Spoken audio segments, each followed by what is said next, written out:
What's up, everybody? Welcome back to the show. I'm joined by PA brother, and I got the Cole Honky himself on. I got Travis Melochick on. Travis, dude, welcome back to the show, dude.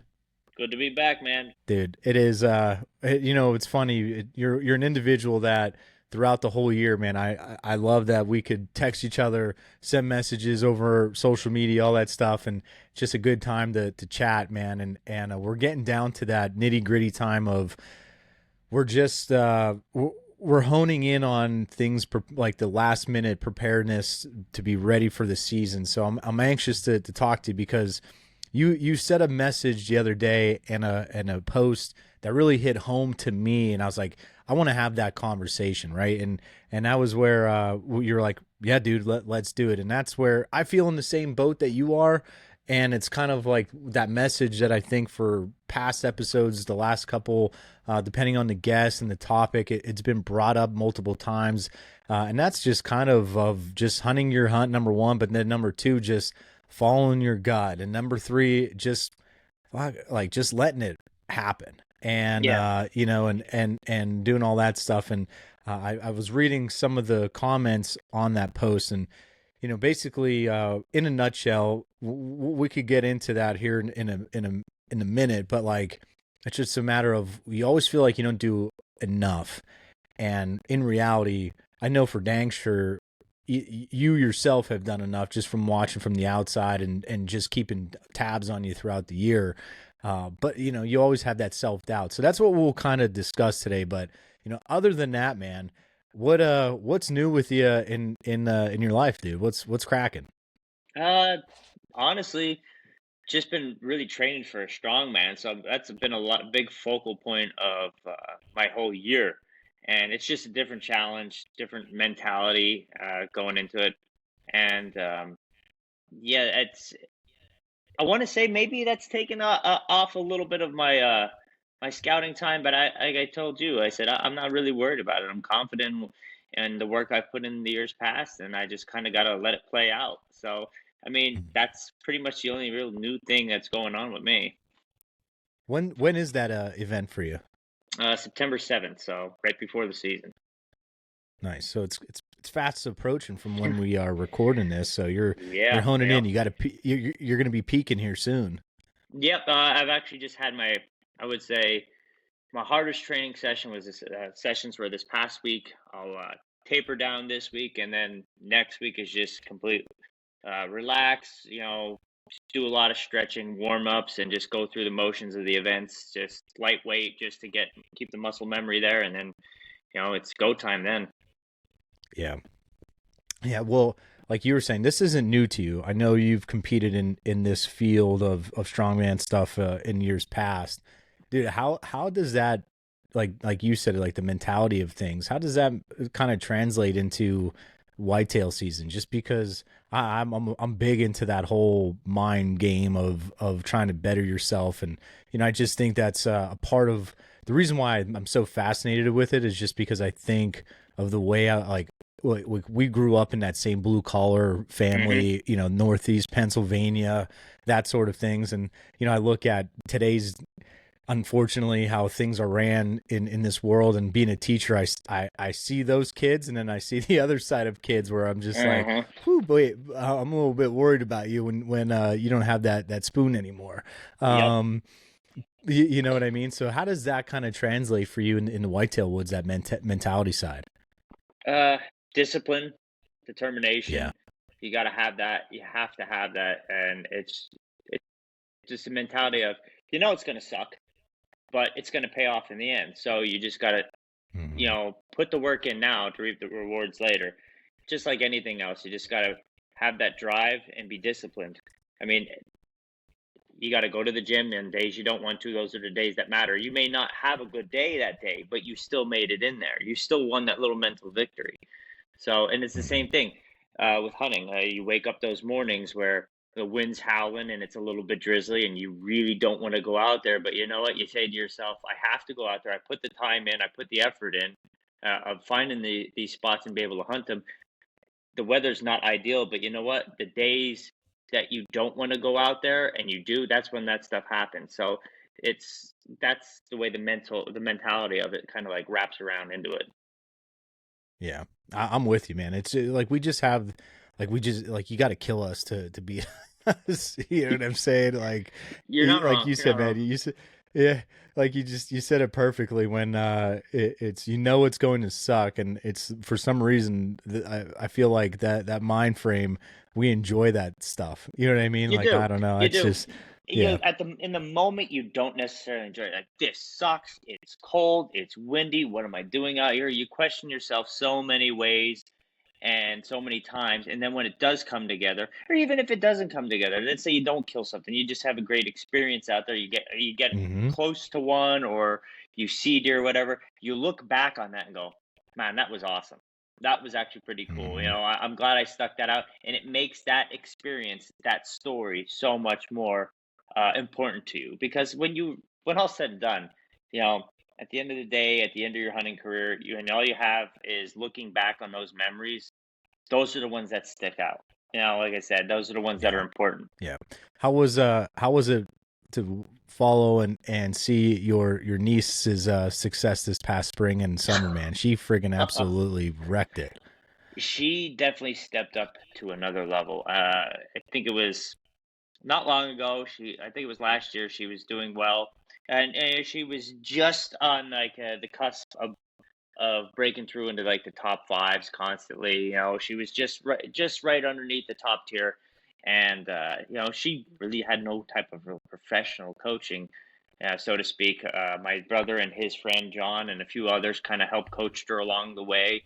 And she stepped off to the side, said to her dad, I appreciate everything you've done for me. You guys have been great. She goes, but I want to take this up to the next level. I need professional coaching.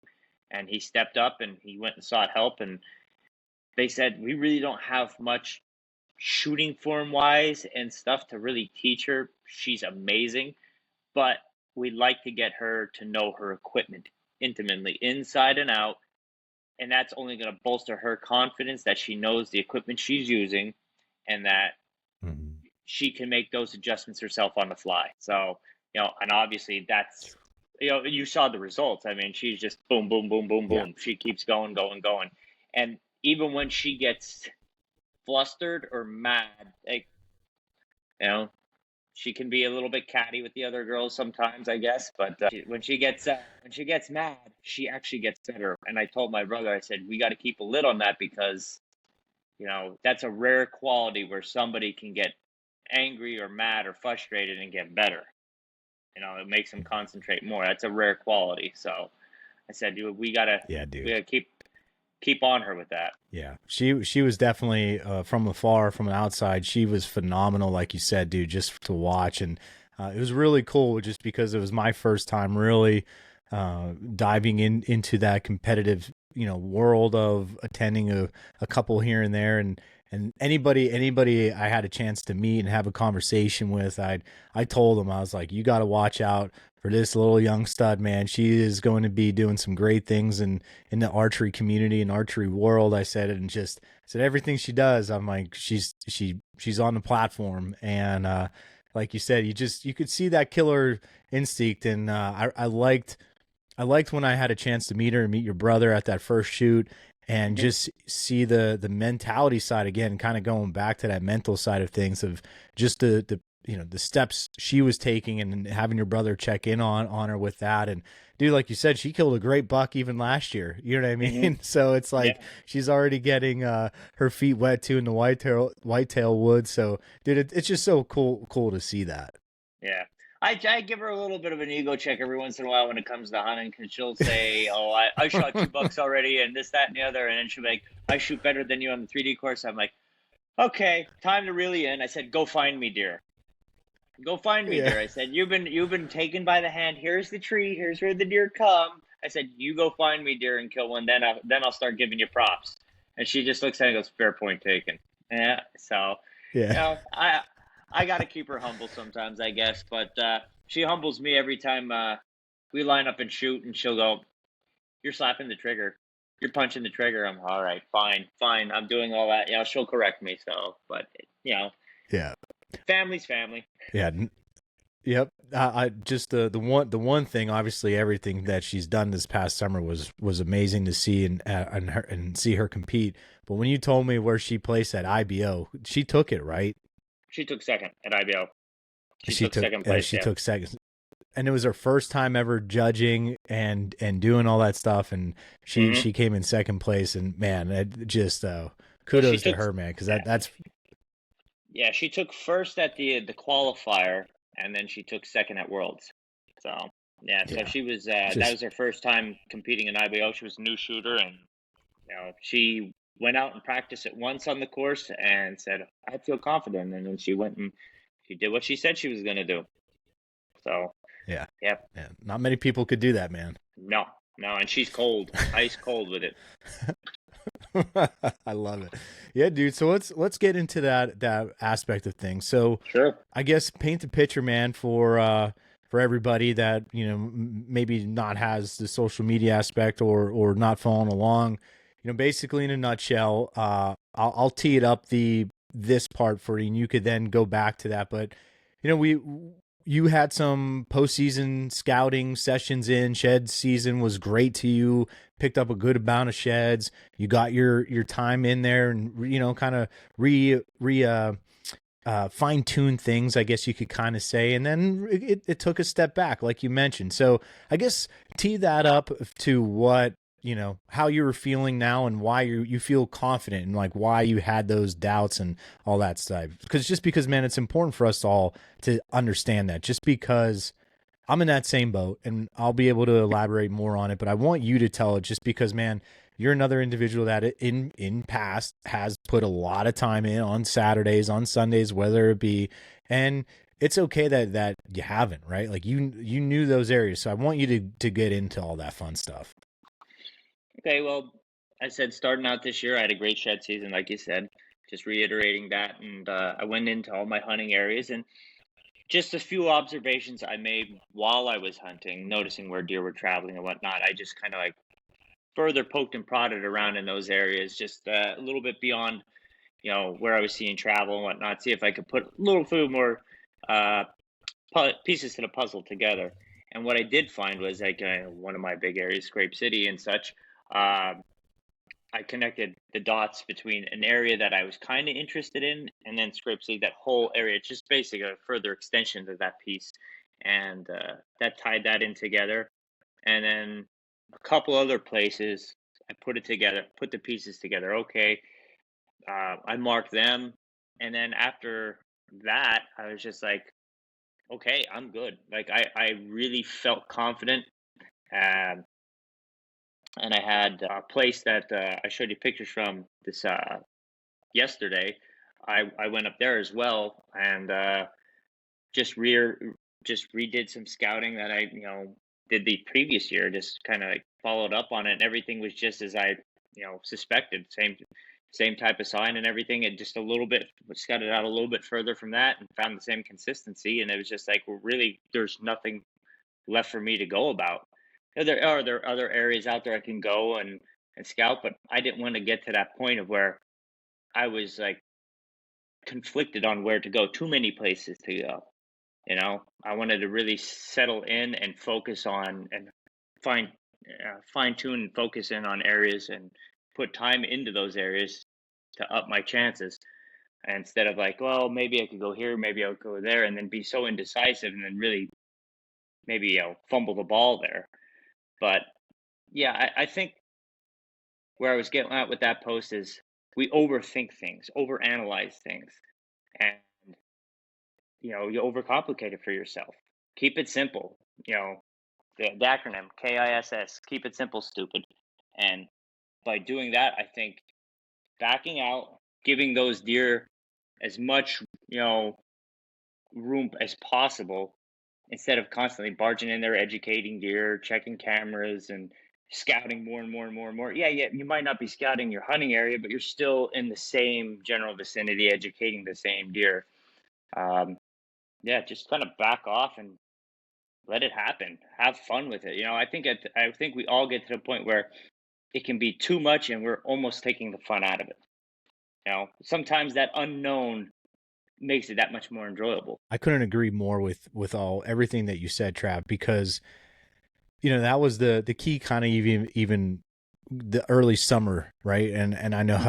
I was busting earlier, but I was saying about how I was having these conversations with some of these people that I really kind of respect or have done, a lot of success. So I was talking to Andy May and was like, let's keep it simple, right? We were talking to Hmm. other individuals of how, like, you know, how can we continuously do that? Because when you talk to somebody and you explain deer hunting in a nutshell, it's like you locate deer, you find deer, you sneak in, and you do the precautionary things that not get busted. You practice, you shoot, you luckily you kill the animal, you go home, everybody's happy, and it's like you say it's that simple, and sometimes it is. Like I had a very simple season last year. Hmm.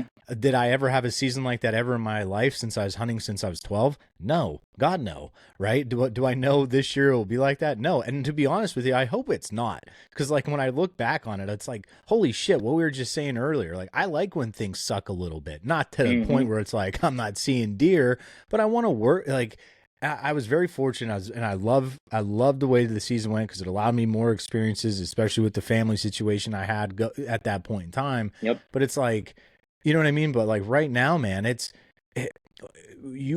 people overcomplicate everything, not just hunting, just everything. Just keep You're shit right. simple, right? Like, and the other thing is, you've been hunting those areas, like you said, fine tuning them, and somebody that commented on that, Taylor, my buddy, and I liked where he said, that spot, you've been ready to hunt that from 3-4 years ago, Yeah. right?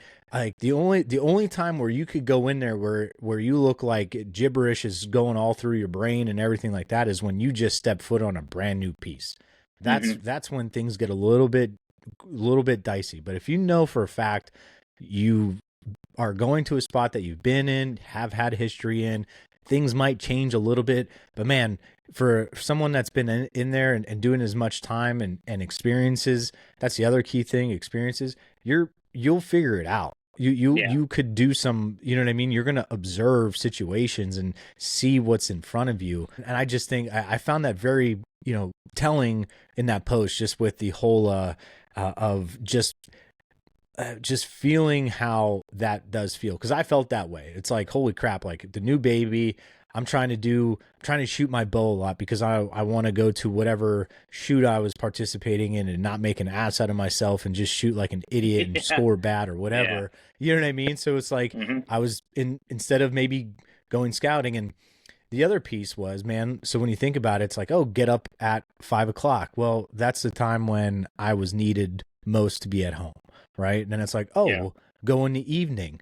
That's the other time when I'm needed most, right? That during the Hmm. day part, was it 100 degrees and all that tick infected, all that stuff? Like, okay, I'll be a puss about it. And I'm like, you know what? I'd rather get something done around the house or take my oldest daughter swimming or do something along those lines and Yeah. just be a family guy, because I know when this time comes, it's like, man, I any chance I want to get, I hope I could cash in on those situations. So, dude, I felt the same way, and Yeah. I'm sure someone listening to it's like, yeah, me too. Hopefully. Yeah. It's different. Like I said, just a little background for the people that don't know. I usually run. I said I have an excess of 50 some cameras, and I usually run that many cameras, and I've done that for the past like 4 seasons now, going that hard, full tilt. I mean, as I was sitting back and I'm thinking to myself, writing that post, I was like, man, I really do think I could have done more. I feel like I could have done more. I know I could have done more, but at the same time, am I risking myself of burning out on something I love so much? You know, am I Mhm. taking it too far? It comes to the point where, okay, take a step back and just let it happen. And a lot of people don't realize that luck is a huge part of this, and no Oh yeah, Instagram hunter, Insta influencer can tell me different. I'm sorry. Yeah, I'm preparation with you. meets opportunity is, luck, whatever bullshit. No, there's a lot of luck that goes into this that people don't want to talk about or admit to because it's not selling their product, it's not selling their method, it's not selling them. And I'm not here to sell you shit. I'm here to tell you the facts. Facts are, you could go in and not hunt a spot based on wind. And guess what? Some Joe Blow could go in there, hunt it on that same wind, and kill that buck that you're after, because we've all had mature bucks come in with the wind, right in their face, come right towards you, no matter what. It all depends on the state of mind they're in, the time of year it is. And it's like I said, all based on luck in those Yep. situations. So, like I said, you could be 95% right on everything. You still need that last 5% of luck. And if you ain't got that on your side, it's just not happening. If it's meant to, I hate this. My dad says it all the time. It drives me up the wall. If it's meant to be, it's meant to be. So, Dude, it's funny though, because I'll say that to certain situations to my wife, and I know it drives her crazy. But I'm with you though on that whole luck thing. I've always said, man, you need that luck. It is more like you could be in that right location, and that deer could hold up at just 5 yards past your shooting distance, right? 3 yards past your shooting distance. You just need that little bit of luck where he or that doe takes that extra couple steps and comes into that. And yeah, I've dude, majority of my harvest throughout my whole life, I look at them and say, yeah, I would say that was definitely more luck than anything. Like it is what it is. Like you need to, like you said, you need to be lucky, dude. The first deer I ever shot with the bow when I was 12 or 13, I shot and totally just whiffed, and the doe just like took a bound, started feeding again while I knocked an arrow, probably as loud and as moving as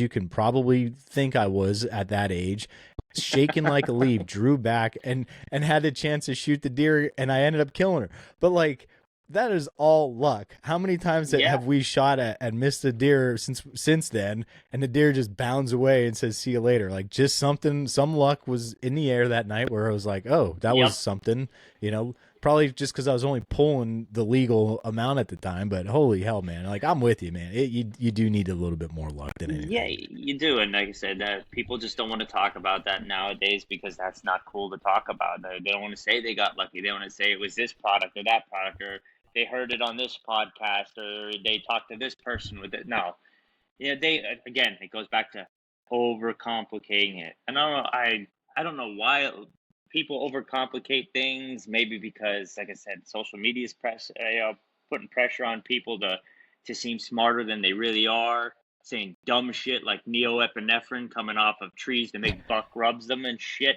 Like, shut up. Stop talking stupid. So keep it simple. So wait, you're not going to take those rub things into the yeah, I ain't gonna take them into the woods, man. For $39.99, dude, you can make your own rub line. Oh my gosh, when I saw that, man, I was like, what is this? It's just bizarre. So those of you that don't know, there's apparently it looks like a towel that has Velcro on the back that makes it like a mock rub. It looks like, oh my god, it is the biggest cash grab, like money gimmick, hunting gimmick you could think of. It's dumber than the acorn cruncher. It is by far the dumbest thing I've ever heard of. But even so, like I said, there was comments in this in the section that people were trying to like talk down to the guy that was making money off it. This is rightly so. He deserves his balls busted for coming up with such a dumb idea. But they were trying to make themselves sound smarter, and it was just like, just stop. Yeah. And you're an influencer. Yeah. We all see it, but we get it. You're smart, but you're really making an ass out of yourself. So that's just my thoughts, my opinions. But what do I know? I'm just a dumb coal honky. So speaking of which, man, what? Let me ask you this to kind of go back to something. Since you had a good postseason and you kind of sat back and you felt good with everything and you're fine-tuned everything, what's something that you would change from the end of hunting season to now? Is there anything that you would change from the end of last year to this year? Yeah, honestly, no. Like the end of I would say, you know what? Not necessarily scouting wise. I probably should have started shooting earlier. I'm not gonna lie about that. I definitely procrastinated and put that off and put that off and put that off. But no, I was just honestly, I met somebody. She's a great girl, and it just kind of like took up a lot more time, and I was okay with that. You normally where I'm balls into archery season, I'm shooting way ahead of time and everything else. It's just, you know, I I was willing to sacrifice that time to spend with her and really start enjoying life on a different angle. Yeah, dude. So let me run this by you. So I took my oldest daughter shopping to King of Prussia this past weekend to visit my sister, and my sister always has taken her now since she's been in school. It's something we did as a family with my grandmother. My sister would always wanted to take up that mantle. She doesn't have kids, and my wife wasn't feeling good, and the baby wasn't feeling that great, so this was our only chance to go before school, and so Nora really wanted to go. So we went, and I told her, I said, hey, listen, you could watch your iPad movies or play your games. I'm going to listen to some podcasts if that's cool. She said, yep, you're good. I was like, all right. So the way down, I kind of listened to one, and on the way back home, I listened to one, and it was like I said earlier, I really like listening to Andy May talk. I just feel like he talks very confidently. He knows his stuff.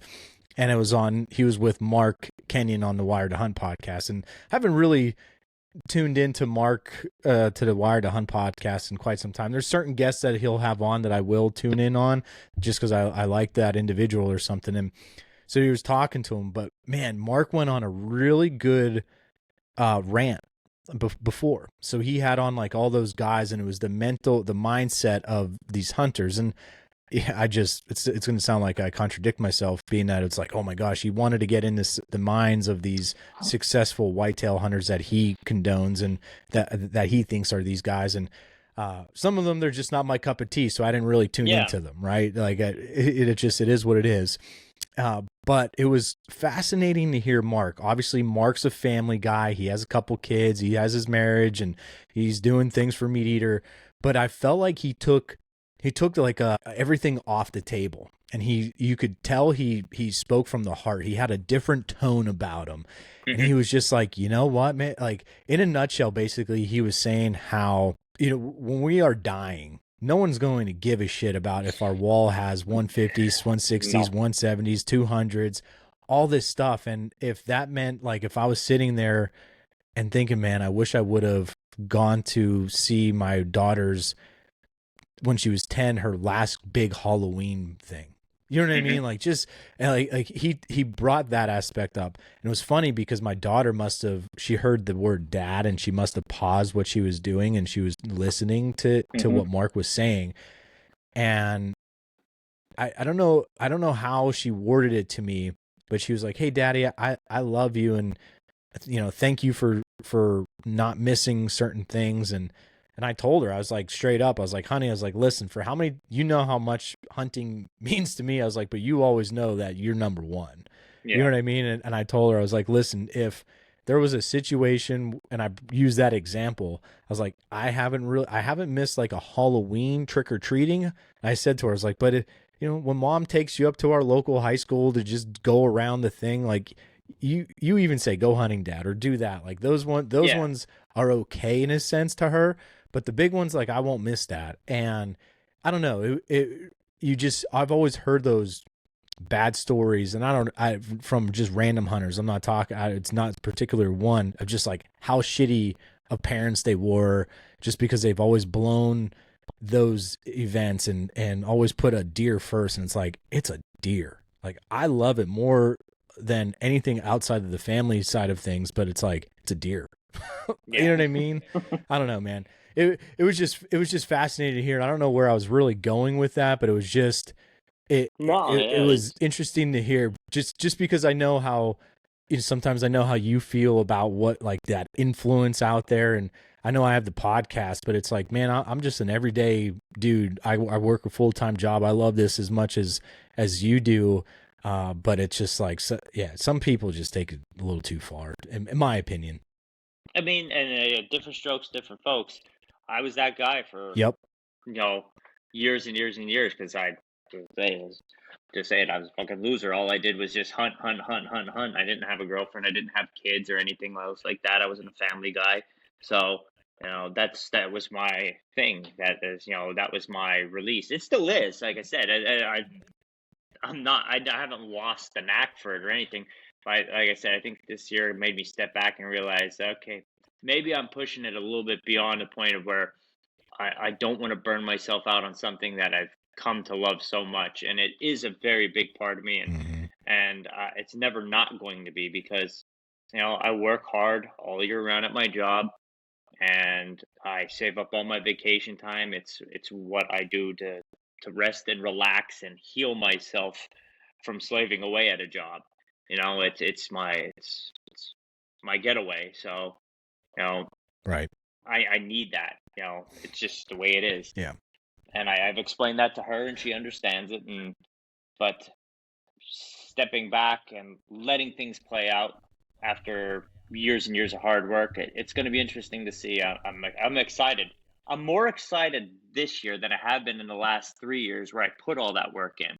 I'm more anxious to see how this pays off. See, that last 3 years of work has truly, benefited me in this way. So that's where I'm Right. kind of like going with this. It's like the unknown to me makes it more exciting. Yeah, that's once you brought that, you circled it back around. You brought it home for me. It was when you mentioned that you met somebody, so you kind of were doing something. That's what the light bulb went off about bringing up the Mark Kenyon thing Yep. that I heard. Just because it touched home, and along those lines. And dude, and that's the other piece of why it was important for you to take care of the little things the previous seasons for that. You know what I mean? Of putting a couple more cameras in, seeing what the deer behavior is like. Because that's the other aspect that I wanted to talk to you about. It's like you're one of the individuals that I know that does take care of the little things. When you're out there scouting and breaking the pieces down, and all that stuff. So like when I do say taking care of the little things to you, Travis, like what does that mean to you? Especially when it comes to like, I mean, it could be anything as far as the hunting, your hunting aspect of things, your hunting lens, or you could break it down into something micro and say like, when I'm out scouting and I see this is the little things I like to make sure it is taken care of. Oh boy, that's an interesting question, and I could sit here and talk out my ass and try and make it seem like I know what I'm talking about. I really could, but honestly, when I go out, the first thing I'm doing is, I look on. Like I said, I'm just like anybody else. I break things down. I go out. I find a sign. One of the best ways I go about it, I walk these enduro trails that are around here, or I walk the pole lines. I find a big set of tracks, and I work back. I find the sign. I just work my way back to deeper and thicker cover, deeper, thicker cover. And when I get to an area where I find all the sign, I hunt the hot sign. I don't try and Mm-hmm. overcomplicate it. I find those big scrapes next to security cover, and I overmark them, as I've been saying for years, the same fashion I've been doing it, and I just put my time in. I mean, it's not there's no miracle tool or gadget or gizmo that's going to make you an elite hunter. It is sum total of time and effort. Gene Wenzel said that, and I still believe it. That was said in one of his books from 1980s, and I still believe that the sum total of time and effort will make you a great deer hunter. It's just you're going to fail. And a lot of these people nowadays, they're all looking for the shortest cut. They're listening to every single podcast. They're listening to every single influencer. They're buying every gadget, every gear, every gizmo, and they're trying to shortcut the process. You're going to fail. And I put it up on a post a while back. Get acquainted with failure. Get comfortable with failure. Because every time you fail in failure, those lessons you learn from it are sewn deeper into your mind. So don't try to overcomplicate it. Like I said, I as far as little things, I mean, I really can't think of something where you would say I shore up the little things from my lens. Maybe from your lens, you could explain to me what you see, but Yeah. from my lens, I really can't see much more that any different than what I explained. Really, I try to Yeah. keep it. I would even say like from like what I see from you, Trav, is just that going out there, breaking down that piece and really honing in on that specific spot. Like you said earlier, not having uh, uh, a map where there's 1,000 different, oh man, I could go here, I could go there, I could go here with this win and that win. You have that. You remind me of Tim, my buddy Tim, where you might pick that big chunk, but then you fine tune certain pieces within that big chunk, and that big chunk becomes smaller, and then that smaller piece becomes even smaller. Like Okay. you really you know what I mean? Like you really seem to fine tune those. And that's where like I couldn't agree more with you that I'm happy for you that you feel confident, because after seeing what the work and boots on the ground, Hmm. plus the camera data, plus then the boots on the ground again for postseason, plus the observation that you had. You know what I mean? Like there's this Yeah. big equation basically that it takes care of itself, and now you just have to put yourself out there and have some luck on your side. Yeah. And that's where I think, like you said, like going back to the little things, it's just putting that effort in and understanding your where you hunt, instead of just, oh, I was in there one time and I'm gonna hope Yeah. something happens, and it's the same. You know what I mean? Like, you know where things go and how maybe things could shift. That's what I think as far as like the little things. What you have to think of too, and it came to my mind as you're saying this by breaking down land and whatnot, how I go about it. Brought back to the forefront of my brain here a clinic I did with Hal Blood back in 2020. He said, you want to be in the 90-10. You want to be in the 10% of ground where deer spend 90% of their time. And you'll know it. You'll feel it when you get to that point. You'll see all that sign there. You'll see where all they're browsing. You'll see where all the shit is. You'll see all the movement, the trails, the tracks, the scrapes, the rubs. Everything will be coming together, and you'll know it. You just get that feeling. And I'll look at like Luke, or I'll look at my buddy Tim, and we'll look at each other and be like, "This is the 90-10." You get that feeling on the back of your neck. The hair raises up a little bit. And I'll look at Luke, and he goes, "Feels kind of deersy in here."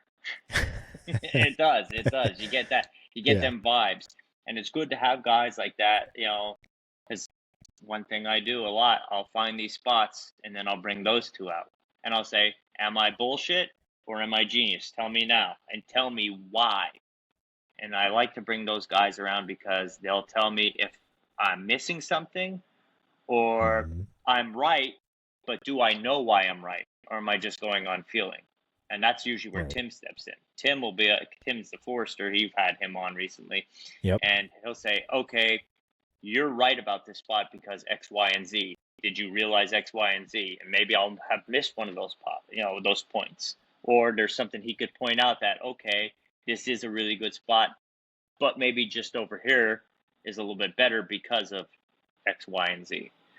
So, Yeah. you know, Yeah, I it's like that sense of thinking and that logic. Especially dude, I love when I bring someone else with me to a spot that I've already checked out that I might be a fan of, or mhm, more of a fan of, just because then it is getting that, dude, you're hunt. right, but then it's also, you know what I mean, but it's also then, check this out, or like you Mhm. just that one little piece that I know for a fact either I slip, or just another different way of thinking of their approach. That's my favorite. I love having those opportunities with friends. So let me ask you this one, Trav. So over the 3 years, 4 years of fine tuning these spots, man, when you look at, say, the cameras that you ran and the hunting observations you have and the sign, what kind of deer behavior have you been able to understand with them? Just because it's different, man. Like you're hunting different terrain, different wildlife is in your neck of the woods of what you're dealing with. Um, Again, deer activity. Well, I have noticed that in the cold pockets that I hunt, it's almost fruitless. You try to pay attention to the wind as much as you possibly can, but it's kind of pointless at some points because of the Yeah. man-made land features from the pits, the vent shafts, the comb banks that are in the overgrown comb banks in there, the wind and the thermals. It's chaotic, and that's why those deer are in there because they have the advantage. But you just got to shut up and hunt. You got to go. You go ahead and pick what you think is marginally the best one. Just go in and hunt, and if it switches, so be it. You just kind of let that luck go up in the air because, like I said, I've seen big bucks come in where they're straight downwind to me and they're not caring. Then again, I've seen a big mammy doe. As soon as she hits my wind, whoop, she's doing a backflip to get out of there. So, Yeah. but another aspect, I started noticing about all these, hours in the woods and on the ground and trail cameras, individual personalities of bucks, individual personalities. There's some that are bullies. There's some that are just complete psychopaths. There's some that are just passive. And it doesn't always have to be a giant buck that's, a bully. It doesn't have to be a giant buck that's actually passive. I've seen plenty of big mature deer that with smaller racks that just run off another big mature deer that has a bigger rack. I have one that I call the bully buck. He's probably 18, 19-inch wide, 8 point, may go 110 inches, but he's probably about 250 on the hoof. And then there was another buck that's probably just north of 2 bills on the hoof, and he was probably about a 140. And this bully buck just dominated him. I have pictures of him going one way with his ears pinned back. Or I should say the bigger buck, he went out of the camera screen, and then the bully buck came marching through a couple minutes later with his ears pinned back. The bigger buck came back, he had half a rack, and he was all scuffed up. So Yep. I've also had that one that I've been after for years called the berserker buck, and that deer haunts my dreams all the time. And every scrape that I overmark in his territory, he rips the licking branch off of, completely destroys it. Last year, I have pictures of it. I'll send it to you afterwards. He just completely ripped the entire laurel brush out of the ground that I had my scrape set up on. Jeez. So he has an attitude about him that no matter if he smells another unknown buck in that area using his area, he just completely destroys that scrape. The licking branch comes right off. So there I am, putting it back on, and hopefully I can peg him down one of these days. He's going to make a mistake. I had 2 opportunities where he was within shooting range that I just didn't take advantage of. He caught me off guard both times, but I adjusted fire last year and I got back on him. So this year's could be one of my last chances at him. Dude, how bad is that? Because when a deer survives and he's giving you the slip, and you're like, dang, this might be the last year I could potentially hope maybe like kill, like you said earlier, like you would be fine killing any of those deers that you've had on camera or that want to come and play that dance with you and do that with you. And I'm the same way. I have that same mentality. Trust me, if I could designate more time, more effort to find and kill that monster that is haunting my dreams too, man, I would do it. But I don't, right? I don't have the time, and I can't put in all that effort for that one deer. And man, it's funny though, because this year I was talking to a couple other people, and they're like, do you know if he's alive? I'm like, last I heard he is. And last that we seen, like, we never really, I got him one picture in velvet from like 2 years ago. Yeah, that was it. And now I finally checked that camera. So it's like come October or late September, if he hits one of those cameras, that's when I'll know for sure. And then it's like, oh man, this might be the last chance. And it's like, geez, it's a weird thing to have that feeling about a deer. Yeah, absolutely. But yeah, like I said, that's what I noticed over the past couple of years, really getting on this, is just different deer's demeanors. And that's why I try to say to people, you listen to podcasts, you go to these hunting clinics, and people say a lot of blanket statements. And I just can't buy off into it, because every area is individually unique.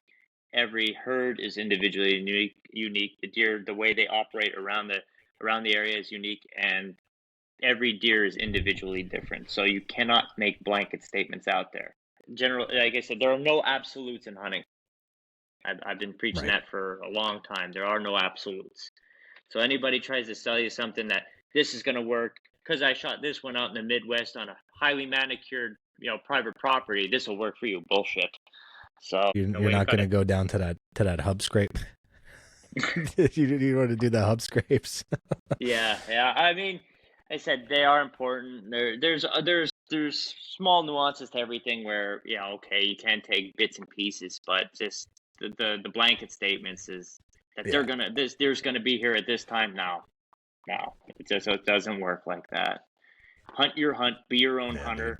Don't like completely model yourself after somebody. Find your own individuality. Yeah, I like when you like somebody and you maybe had a chance to meet them or you take something away, like I always like think of it as like build yourself your own transformer or like your own like Power Ranger, Megazord thing, like build Hmm. little pieces and try it out and learn from it. And you know how many times have you heard someone say, man, like mock scrapes don't work for me, you know what I mean, or Yeah, like whatever. yeah, And that's absolutely. them, they have another tactic, right? But mock scrapes work for me, they work for you, all that type of stuff. So you got to get out there, you got to get your hands dirty and try what works for you and your neck of the woods. Like how you were saying earlier about your niece busting on you about punching the trigger. It's like, dude, I've come to realize that I have some form of just that control. I'm gonna let it off. Do you know Yeah. what I mean? Like I'm not just slapping it, or if I'm not doing that. It's just I've come to realize that I feel better mentally and shoot better when I know I could do a controlled, I guess you could say, punch, That in a sense controlled where it's punch. like, you know what I'm saying? Yeah. Like I just feel like I'm here and I just like, okay, and just like pull and break. But when I watch slow motion, my thumb is doing that all day long. Hmm. You know what I mean? It's not that it doesn't move and like whatever. And there's times where I do have like a good clean break, man. It's just figure out what works for you, and that obviously that goes for shooting, it goes for hunting, all that jazz, man. Do you have I've got do you have any? Go ahead, Trav. I've gotten to the point with shooting, like you said, with the release and whatnot, and even her busting me. I got to the point where I don't even really think about it. I just try and just shoot, shoot to shoot, and if I Yeah. feel confident, I know when the shot's going to be bad, and I know what I did wrong. So I try to get all those out before the season starts. And when it comes crunch time, I don't even think about it. It just becomes part of the process.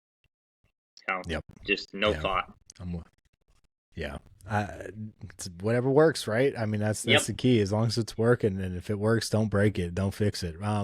What any trips for you this year at all, or are you staying home?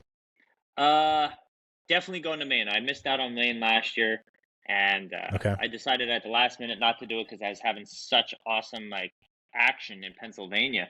So, but not making that mistake again. I love that trip too much to cut out on it. So me and Tim will be headed up to Maine again the third week in November. Dude, I love what you said. You love that trip so much you don't want to miss it.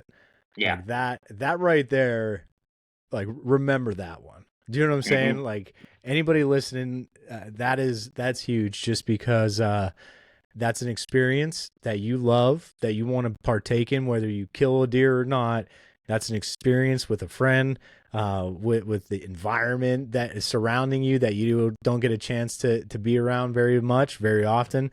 That's the shit that we're after, brother. Make it sweet, dude. Man, I'm glad that we had a chance to catch up before the season, and just because once that comes into play, shit gets crazy for us. Oh yeah, absolutely, absolutely. So, All but right, yeah, brother. if you Where could ever, people find you? Go ahead. as I say, if you ever want to get a hunting, you let me know. You're always welcome to come up with me, buddy. Oh yeah. Absolutely, dude. I appreciate that. Where can people find you and follow along with your antics that you got going on, brother? You can find me on Facebook, you can find me on Instagram, and you can find me on YouTube. At That's where we're at.